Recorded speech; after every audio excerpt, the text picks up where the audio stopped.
Всем большой привет! Я с большим удовольствием приветствую всех, кто заглянул на этот мастер-класс. Вы на канале Сижу Вяжу, с вами Яна. Сегодня я решила снять очередной урок, который, надеюсь, будет полезен для вас. Итак, я хочу в этом видео показать вам два способа укрепления боковых сторон изделий. Лично я их использую и, надеюсь, вам тоже пригодится. Я очень часто в роликах рекомендую вам укреплять края изделий, особенно в ажурных узорах. Конечно же, существует много разных способов укрепления боковых краев изделия, но сегодня я вам покажу два из них. Один мой самый рабочий, ну и второй, может быть, кому-то тоже пригодится. Тоже вяжется очень просто. И, конечно же, третьей полезностью будет очень-очень классный способ закрытия петель. Я уверена, вам понравится. Давайте приступать. Итак, первый мой излюбленный способ. Выглядит он вот таким образом.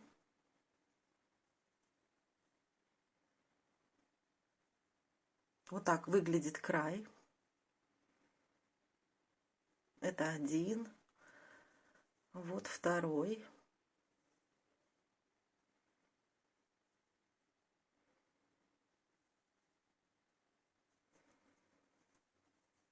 Этот способ есть у нас на канале, но он уже улетел очень вниз.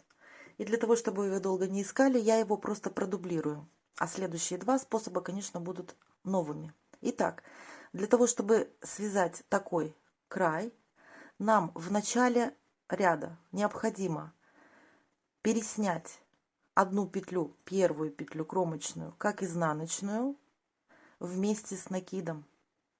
Вот такой вот маневр мы делаем в каждом начале ряда.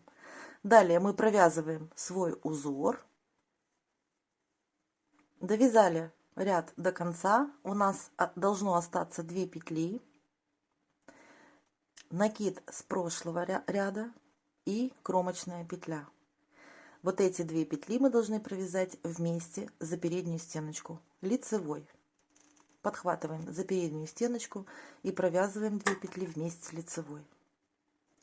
Еще раз переворачиваем вязание. Начало ряда у нас всегда снимается кромочная, как изнаночная петля с накидом. Вот таким образом. И дальше мы вяжем свой узор. И в конце, когда остается 2 петли, напомню, это накид с прошлого ряда и это кромочная петля. Мы должны их провязать вместе лицевой петлей за переднюю стеночку. Вот таким образом. Вот такие края у нас аккуратные получаются.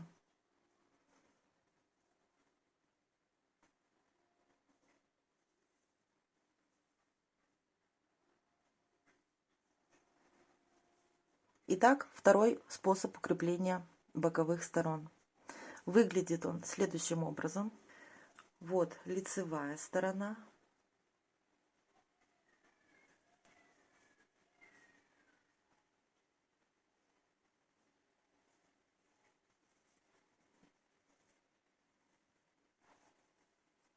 И изнаночная.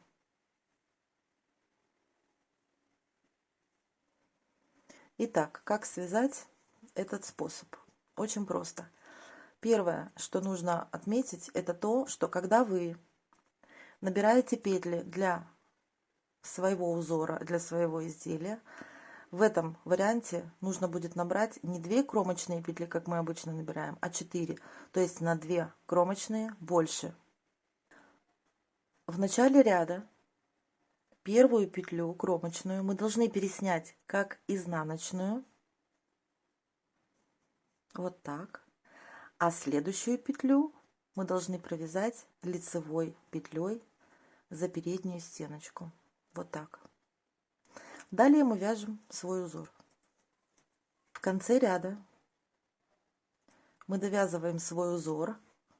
Когда остается 2 петли, мы переводим ниточку рабочую вперед, переснимаем предпоследнюю, нитка перед работой. Переснимаем предпоследнюю, а последнюю провязываем лицевой за переднюю стеночку.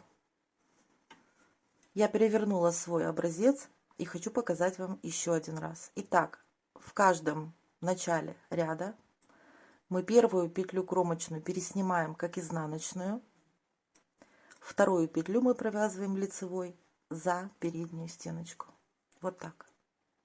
Далее мы вяжем свой узор. В конце ряда, когда остается 2 петли, мы останавливаемся, переводим ниточку вперед рабочую. Предпоследнюю петлю мы переснимаем, просто не провязывая нить перед работой, а последнюю мы провязываем лицевой петлей за переднюю стеночку. Провязывая этот метод более тоненькой ниточкой, край будет еще аккуратнее. Сейчас он очень массивный из-за того, что у меня толстая нить. И я это сделала специально, чтобы показать вам детально этот способ. Вот такие края у вас будут, если вы воспользуетесь этим методом. Вот так вот он смотрится.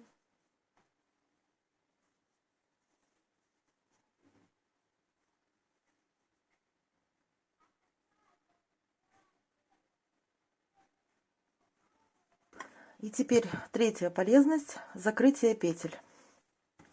Во вчерашнем видео вы уже видели этот узор, и на нем мне захотелось показать вам, как это будет выглядеть. Вот такое вот закрытие петель, вот такой край получится на изделии, если вы воспользуетесь этим методом. Итак, ровная красивая полосочка, косичка с лицевой, с верхней и с изнаночной стороны. Вот такой бортик, очень аккуратный.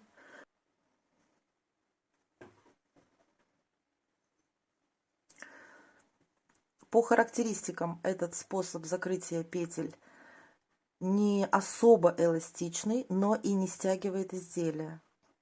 Он в меру тянется, то есть он не дубовый, но и не расхлябанный.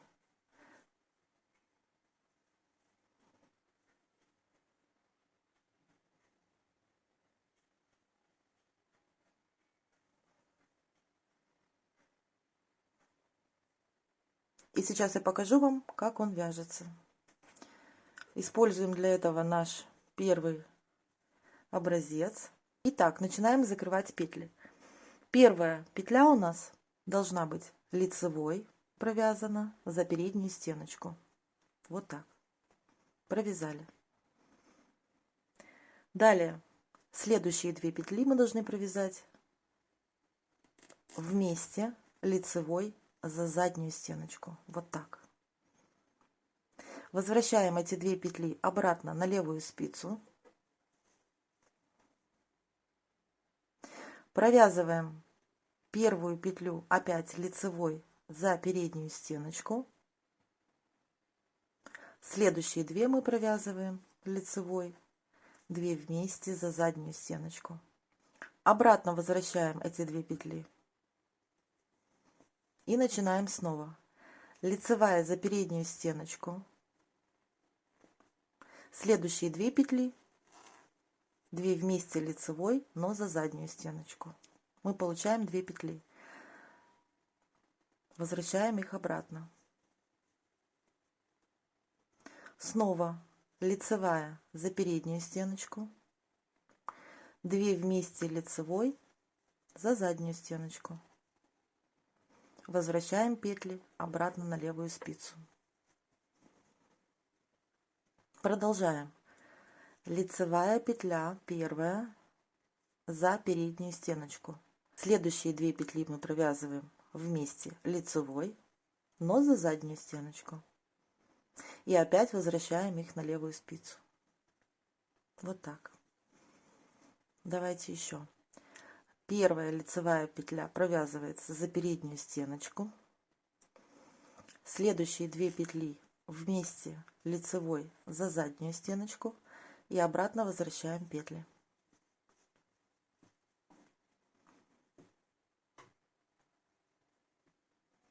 Давайте провяжем ряд до конца. Лицевая за переднюю, 2 вместе за заднюю. Возвращаем петли обратно. Лицевая за переднюю, 2 вместе за заднюю. Возвращаем петли обратно.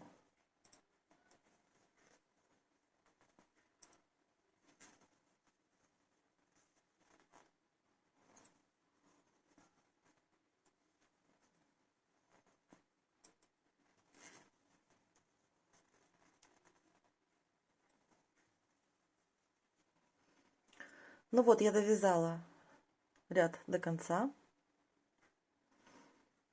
Вот как выглядит наш закрытый ряд.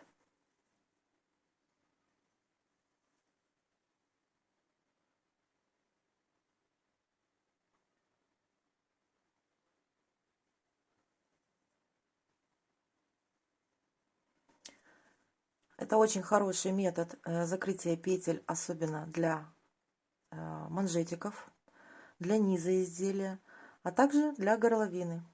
Попробуйте обязательно связать. Надеюсь, вам понравится. Ну а на этом мастер-класс я заканчиваю. Если вам понравилось видео, поставьте обязательно пальчик вверх. Подписывайтесь на канал, если он показался вам интересным и полезным. А также не забудьте нажать на колокольчик, чтобы он оповещал вас о выходе новых видео. А я искренне благодарю вас за просмотренное видео. Желаю вам всех благ, хорошего настроения и всего самого доброго. Пока!